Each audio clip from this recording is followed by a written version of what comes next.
Good morning to all. இன்றைக்கி நம்ம எலக்ட்ரிசிட்டியில் அடுத்த டாபிக் பார்க்க போகிறோம். இதுக்கு முன்னாடி நம்ம சீரீஸ் கனெக்ஷனில் பேரலல் ரெசிஸ்டார்ஸ் பார்த்தோம். இப்போது பேரலல் கனெக்ஷனில் சீரீஸ் ரெசிஸ்டார்ஸை பார்க்குறோம். Parallel connection of series resistors. இப்போ பார்த்திங்க அப்படின்னா சீரீஸ் ரெசிஸ்டார்ஸ்னால் உங்களுக்கு ஏற்கனவே தெரியும், சொல்லியிருக்கோம். அதாவது 2 or more ரெசிஸ்டார்ஸ் சீரீஸ் கனெக்ஷனில் தொடர் இணைப்புன்னு தமிழில் சொல்கிறோம் இல்லையா, அது மாதிரி கனெக்ட் ஆகிருக்கிறது தான் சீரீஸ் ரெசிஸ்டார்ஸ். இப்போது ஒரு முறை அதை பார்ப்போம். அதாவது ஒரு ரெசிஸ்டாரோட ஸ்டார்டிங் எண், எண்டிங் எண், இன்னொரு ரெசிஸ்டாரோட ஸ்டார்டிங் எண், எண்டிங் எண், அடுத்த ரெசிஸ்டாரோட ஸ்டார்டிங் எண், எண்டிங் எண்ட். இது ஸ்டார்டிங் எண்ட், இது எண்டிங் எண்ட். சரியா? ஸ்டார்டிங், எண்டிங், ஒவ்வொன்றோட starting, ending, starting, ending end. இப்போது ஒரு ரெசிஸ்டாரோட எண்டிங் எண்டு இன்னொரு ரெசிஸ்டாரோட ஸ்டார்டிங் எண்டோட ஜாயிண்ட் ஆகுது. அடுத்து அதே ரெசிஸ்டாரோட செகண்ட் ரெசிஸ்டாரோட எண்டிங் எண்டு தேர்ட் ரெசிஸ்டாரோட ஸ்டார்டிங் எண்டோட ஜாயிண்ட் ஆகுது. அடுத்தது தேர்ட் ரெசிஸ்டாரோட எண்டிங் எண்டு சர்க்கியூட்டோட ஜாயிண்ட் ஆகுது. சரியா? சர்க்கியூட் ஒன்று இருக்குது. ஓகேவா? இப்போது இது சிம்பிளான ஒரு சீரீஸ் ரெசிஸ்டார்ஸை நம்ம பார்த்தோம். இப்போது இந்த சீரீஸ் ரெசிஸ்டார் பேரலல் கனெக்ஷனில் எப்படி வருது அப்படின்னு பார்க்கலாம். பாருங்கள், இது ஒரு set resistor. First series resistor, second series resistor, இதே கனெக்ஷன்.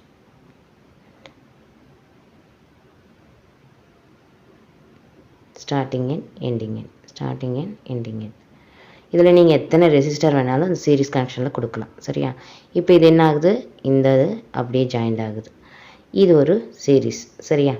இப்போது 2 சீரீஸ் ரெசிஸ்டர்ஸ் நமக்கு கிடச்சிருக்கு. செகண்ட்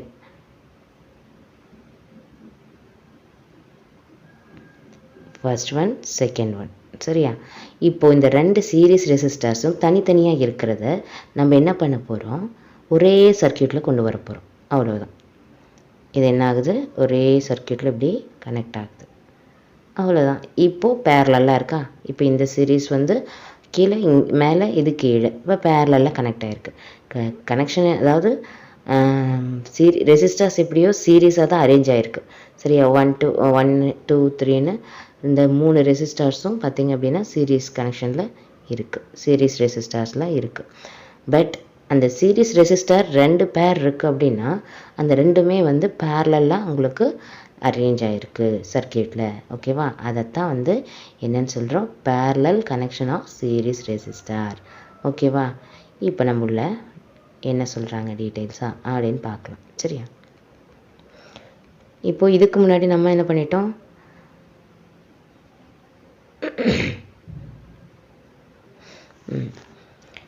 இதுக்கு முன்னாடி நம்ம பார்த்தது series connection of parallel resistors. சரியா?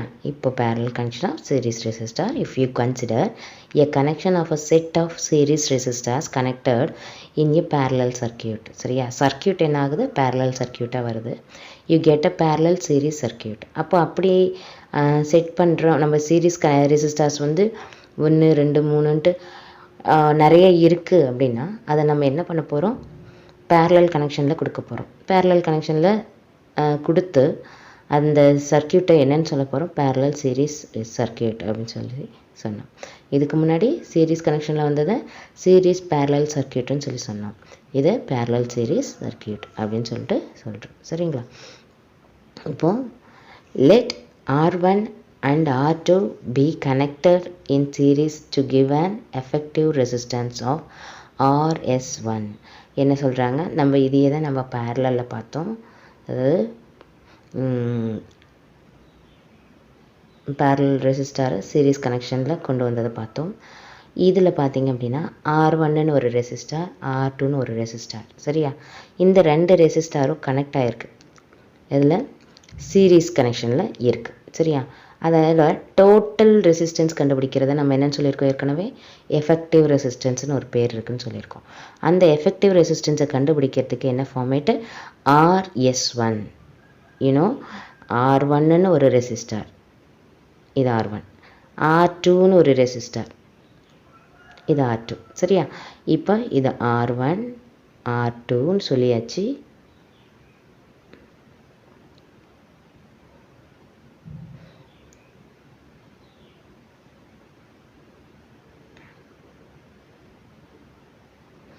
R2ன்னு சொல்லியாச்சு. இந்த R1 R2வை இதோட டோட்டல் ரெசிஸ்டன்ஸ் நம்ம கண்டுபிடிக்கிறோம் அப்படின்னா இதுக்கு பேர் என்ன? ஏன்னா சீரீஸில் தான் இருக்குது இல்லையா? நமக்கு கனெக்ஷன் ரெசிஸ்டார் வந்து சீரீஸ் கனெக்ஷனில் தான் இருக்குது. பட் இந்த பேரில் இருக்கக்கூடியது இது ஆல்ரெடி நம்ம சொல்லியிருக்கோம் 2 பேர் இருந்துச்சு அப்படின்னு சொல்கிறோம் இல்லையா? நம்ம இதுக்கு முன்னாடி பார்த்த படத்தில். அதில் ஃபஸ்ட் செட்டோட நீங்கள் சீரீஸ் டோட்டல் ரெசிஸ்டன்ஸ் கண்டுபிடிக்கிறீங்க அப்படிங்கன்னா அதுக்கு ஃபார்முலா என்ன? RS1. சரியா? இதுதான் ஃபஸ்ட்டு செட்டோட டோட்டல் ரெசிஸ்டன்ஸ், எஃபெக்டிவ் ரெசிஸ்டன்ஸ்னு சொல்லுவோம். டோட்டல் ரெசிஸ்டன்ஸ் என்னன்னு சொல்லி எஃபெக்டிவ் ரெசிஸ்டன்ஸ் அப்படின்னு சொல்கிறோம். சரியா? கண்டுபிடிக்கிறதுக்கு. அடுத்தது பார்த்தீங்க அதே மாதிரி இன்னொரு ரெசிஸ்டார் இருக்குது. அது என்ன ரெசிஸ்டார்? R3. கீழே அதே சீரீஸ் இதில் இன்னொன்று இருக்குது. சரியா? 2 ரெசிஸ்டார்ஸ் வந்து கனெக்ட் ஆகிருக்கு. ஓகேவா? இது R3, இது R4. சரியா? இப்போது இது ரெண்டுத்தோட இது ஒரு செட். சரியா? இந்த ஒரு செட்டோட டோட்டல் எஃபெக்டிவ் ரெசிஸ்டன்ஸ் கண்டுபிடிக்கணும்னா அதுக்கு ஃபார்முலா RS2. சரிங்களா? அப்போது நமக்கு எத்தனை செட் கனெக்ஷன் வந்து நீங்கள் பேரலில் கொடுத்தாலும் சரி, இப்போ சீரீஸ் ரெசிஸ்டார் வந்து 1 தான் 2 தான் அப்படி இல்லை, 2 ஆர் மோர் எவ்வளோ வேணாலும் நீங்கள் இந்த சீரீஸ் கனெக்ஷனில் சீரீஸ் ரெசிஸ்டார்ஸை பேரலல் கனெக்ஷனில் கொண்டு வரலாம். சரியா? 1 2 3ன்னு சொல்லி டோட்டலாக உங்களுக்கு ஒரே இதில் கொண்டு வரலாம். சீரீஸ் ரெசிஸ்டர்ஸ் இது வந்து RS1 ஆகும், அடுத்தது RS2ன்னும், அடுத்தது RS3ன்னும், இப்படி எவ்வளோ வேணாலும் நீங்கள் கொடுக்கலாம். சரியா? அப்போ எல்லாமே சீரீஸ் ரெசிஸ்டர்ஸ் தான். பட் கனெக்ஷன் சர்க்கியூட் வந்து பேரலில் இருக்குது அப்படிங்கிறது தான் விஷயம். சரியா? அப்போது அதாவது RS1ன்னா அதோட எஃபெக்டிவ் ரெசிஸ்டன்ஸ் RS1. சரியா? அனதர் ஒன் செகண்ட் செட்டோடது நீங்கள் அதை பார்க்கணுன்னா அது RS2ன்னு சொல்லலாம். தேர்ட் ஒன் எத்தனை இருக்கும் அதை எஃபெக்டிவ் ரெசிஸ்டன்ஸ் சொல்லும்போது RS1, S2, S3 அப்படி சொல்லி நம்ம கால்குலேட் பண்ணலாம். Then both of these serial segments are connected in parallel. இது எல்லாமே எதில் கனெக்ட் ஆகிருக்கு? பேரலல் சர்க்கியூட்டில் உங்களுக்கு கனெக்ட் ஆகிருக்கும். இப்போ அந்த பிக்சரை நம்ம பார்த்தோம் அப்படின்னா உங்களுக்கு புரியும். சரிங்களா? இப்போ பாருங்கள்,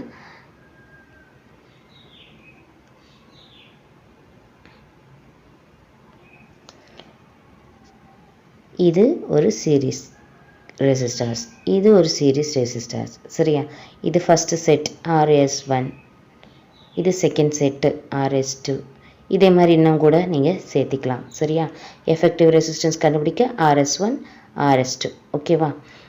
இப்போது இது சீரீஸ் கனெக்ஷனில் இருக்குது. இதோட இந்த சீரீஸையும் சர்க்கியூட்டில் எப்படி இருக்குது? பேரலெல்லாம் அரேஞ்ச் பண்ணியிருக்காங்க. தனித்தனியாக அரேஞ்ச் பண்ணல, பேரலெல்லாம் ஒரே சர்க்கியூட்டில் மேலே கீழே அரேஞ்ச் பண்ணியிருக்காங்க. ஓகேவா? அப்போது இதுதான் வந்து உங்களுக்கு parallel series combination of resistors அப்படின்னு சொல்கிறோம். சரிங்களா? ஓகே. இப்போது இதை எப்படி டெரைவ் பண்ணலாம் அப்படின்னு சொல்லிட்டு அவங்களே சொல்லியிருக்காங்க. யூஸிங் ஈக்குவேஷன் எப்படி எடுத்துக்கலாம் அப்படின்னு பார்த்தோன்னா, ஃபஸ்ட்டு நம்ம அதில் கண்டுபிடிச்சும் போது ஒரு செட்டு 2 பேரலல் இருக்குது அப்படின்னா அந்த 2 பேரலோட ஒரு செட்டையும் நம்ம ஆட் பண்ணி அடுத்தது டோட்டல் ரெசிஸ்டன்ஸ் எப்படி கண்டுபிடிச்சோமோ அதே மாதிரி தான் இதுலேயும் நம்ம என்ன பண்ண போகிறோம்? First RS1 series, first series இருக்குது இல்லைங்களா?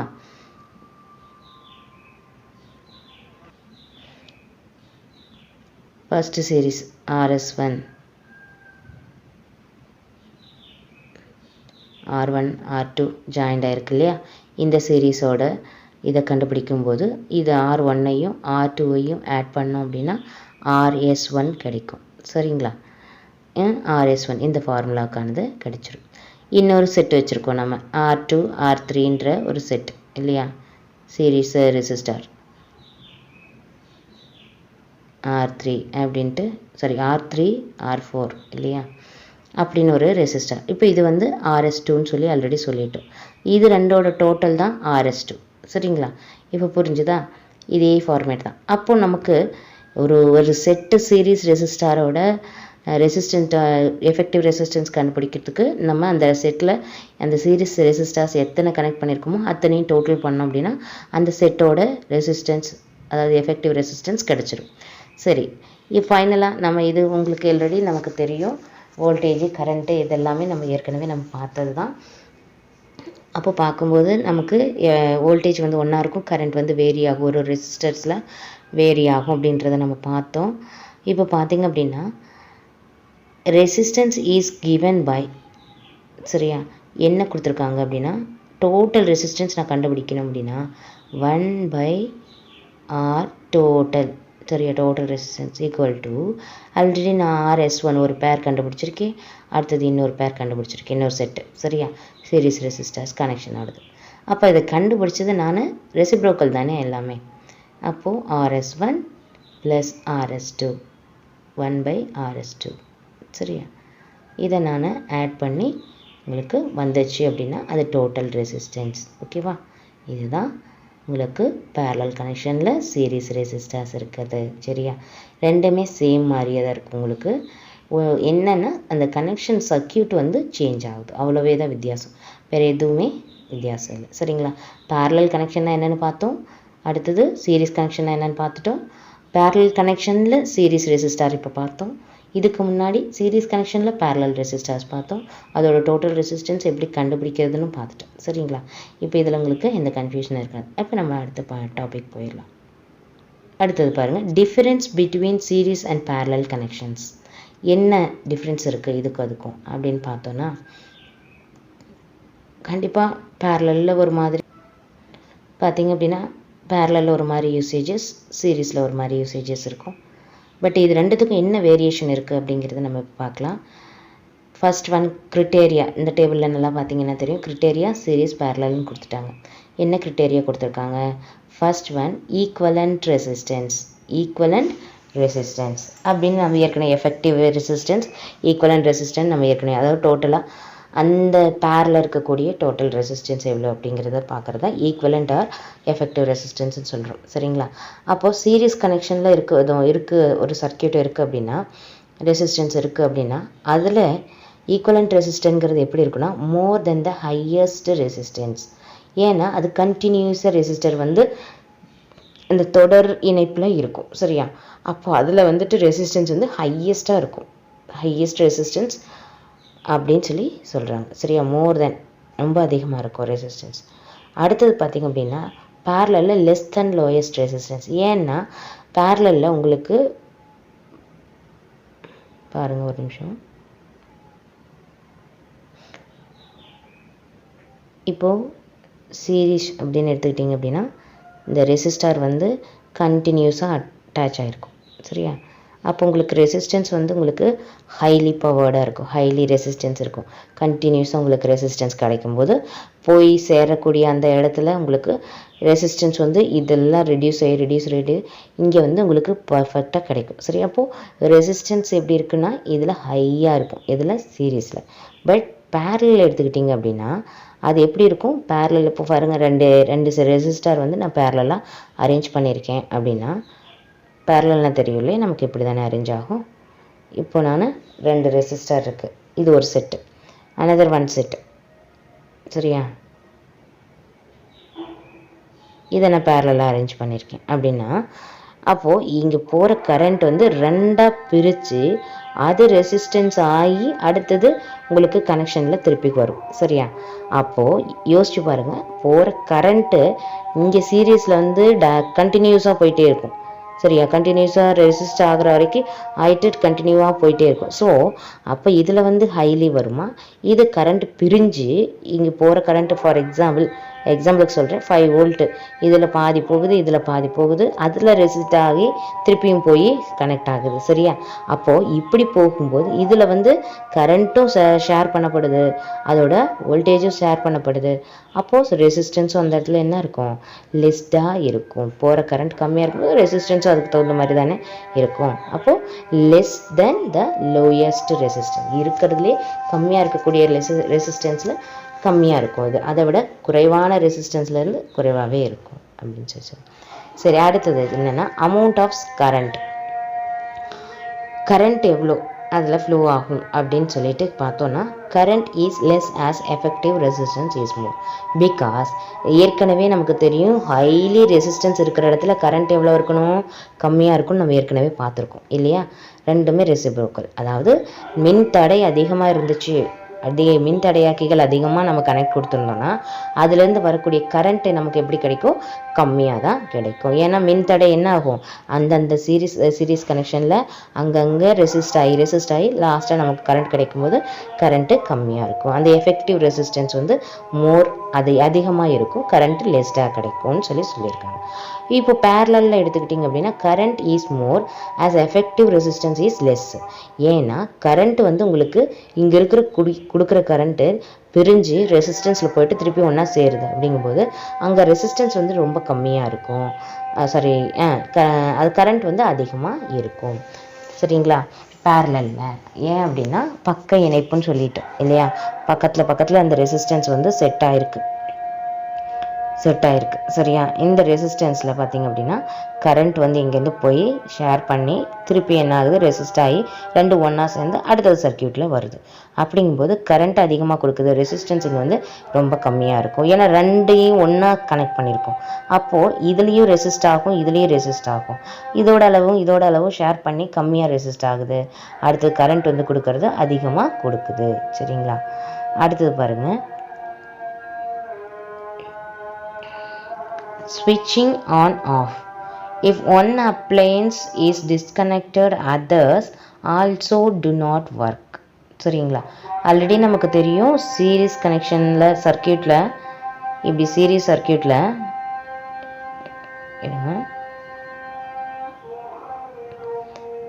இப்படி சீரீஸ் சர்க்கியூட் இருக்குது, ரெசிஸ்டர்ஸ் இருக்குது. அதை வந்து நம்ம கனெக்ட் பண்ணியிருக்க ஒரு சர்க்கியூட்டில் அப்படின்னா இந்த கனெக்ஷனுக்கு போகிற கரண்ட் கட் ஆச்சு அப்படின்னா இது ஆல்சோ கட் ஆகிடும். ஏன்னா எல்லாமே என்ன இருக்குது, தொடர்ச்சியாக இருக்குது. அதுதான் சீரீஸில் இருக்கக்கூடிய ஒரு ப்ராப்ளம். அதாவது if one appliances is disconnected, ஏதோ ஒரு கனெக்ஷன் உங்களுக்கு டிஸ்கனெக்ட் ஆயிடுச்சு அப்படின்னா இடையிலையும் இப்போ ரெண்டு மூணு ரெசிஸ்டர் போட்டிருக்கேன், இடையிலையும் உங்களுக்கு எங்கேயாவது ரெசிஸ்டர் கட் ஆயிடுச்சு அப்படின்னா இங்கே எல்லாமே கரண்ட் உங்களுக்கு இருக்காது. சரிங்களா. அதை தான் அவங்க வந்து சொல்லியிருக்காங்க, டூ நாட் ஒர்க் அதர்ஸ். சரியா. அடுத்து பேரலில் பார்த்தீங்க அப்படின்னா if one appliances is disconnected others will work independently. Because எல்லாமே என்ன ஆயிருக்கும் அப்படின்னா செட்டு இப்போது பேரலெல்லாம் இருக்குது. இங்கே ஒரு பேரலல் இருக்குது, இங்கே ஒரு பேரலல் இருக்குது. இது மூணையும் நம்ம ஒரு இதில் கனெக்ட் பண்ணியிருக்கோம், ஏற்கனவே நம்ம பார்த்துருக்கோம். சரியா. இப்படி கனெக்ட் பண்ணியிருக்கும்போது இங்கே வர்றது மெயின் கனெக்ஷனில் போயிடுச்சு அப்படின்னா போனது தான். பட் இதிலேருந்து இங்கே போகிற கரண்ட்டு கட் ஆகிடுச்சுன்னா இது ரெண்டும் ஒர்க் ஆகும். சரிங்களா.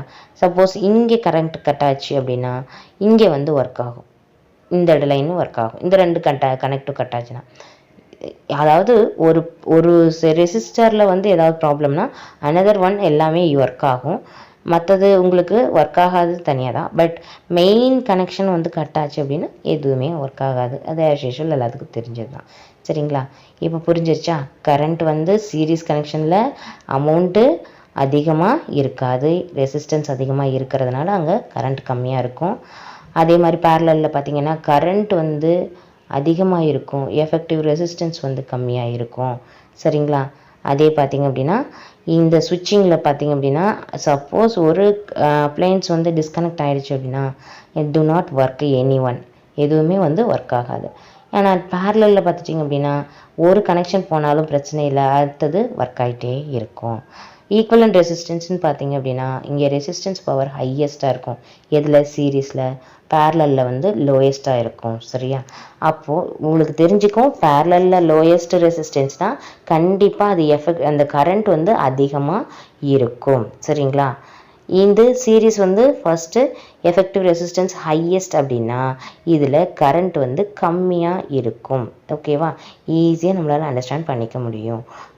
ஓகே. இப்போ வந்து அடுத்து நம்ம டாபிக் போகலாம். புரிஞ்சிருக்கும்னு நினைக்கிறேன். டிஃப்ரென்ஸ் என்னங்கிறது ரொம்ப ஈஸி தான் இல்லைங்களா. ஓகே. அப்போ அடுத்த டாபிக் என்ன, ஹீட்டிங் எஃபெக்ட் ஆஃப் கரண்ட். சரி, கரண்ட்டிலேருந்து எப்படி ஹீட் வந்து ப்ரொடியூஸ் ஆகுது. நமக்கே நார்மலாக தெரியும், லைட் வந்து எரிஞ்சிட்டே இருக்குது அப்படின்னா அந்த லைட்டை தொடும்போது என்ன ஆகுது, சுடுது இல்லையா. ஃபார் எக்ஸாம்பிள் நம்ம கம்ப்யூட்டரில் ஒர்க் பண்ணிகிட்டே இருக்கோம், கம்ப்யூட்டர் கொஞ்சம் நேரம் ஆனவுடனே சூடாகிடுது, அது ஒரு கரண்ட்டில் தான் ஒர்க் ஆகிட்டுருக்கு இல்லையா. அடுத்தது பார்த்திங்க அப்படின்னா, இப்போ செல்லே நீங்கள் கிளாஸ் பார்த்துட்டே இருக்கீங்க அப்படின்னா ரொம்ப நேரம் அதை யூஸ் பண்ணும்போது செல்லே உங்களுக்கு என்ன ஆகிடுது, சூடாகிடுது. அதே மாதிரி சார்ஜ் போடுறீங்க அப்படின்னா சார்ஜ் போடும்போது செல்லு சில நேரங்களில் ஹீட் ஆகுது. அப்போது கரண்ட்டுக்கும் ஹீட்டுக்கும் எனி சம்மந்தம் இருந்துகிட்ருக்கு இல்லையா. ஹீட்டும் கரண்ட்டும் ஒன்று. ஃபார் எக்ஸாம்பிள் என்ன சிம்பிளாக சொல்லணும் அப்படின்னா, சோலார் சிஸ்டம்னு எடுத்துக்கோங்களேன். சோலார் பேடெல்லாம் பைக்கு, சோலார் அடுப்புன்னு என்னென்னவோ வந்துருச்சு. அப்போ சோலார் அப்படிங்கும்போது உங்களுக்கு தெரியும் ஒரு ஹீட்டிங் எஃபெக்ட் அதில் இருக்குது சரி. அந்த ஹீட்டிங் எஃபெக்டை வச்சு கரண்ட் அப்சர்வ் பண்ணி நம்மளால் செய்ய முடியும் அப்படிங்கிறத இப்போ நம்ம இது சிம்பிளான ஒரு விஷயத்துலேருந்து தெரிஞ்சுக்கிட்டோம். அப்போது ஹீட்டிங் எஃபெக்ட்டுக்கும் கரண்ட்டுக்கும் நிறைய சம்பந்தங்கள் இருக்குது. அந்த ஹீட்டிங் எஃபெக்ட் வந்து எப்படி கரண்ட் வந்து கொடுக்குது, ப்ரொடியூஸ் பண்ணுது அப்படிங்கிறத தான் நம்ம இப்போ பார்க்க போகிறோம் சரிங்களா.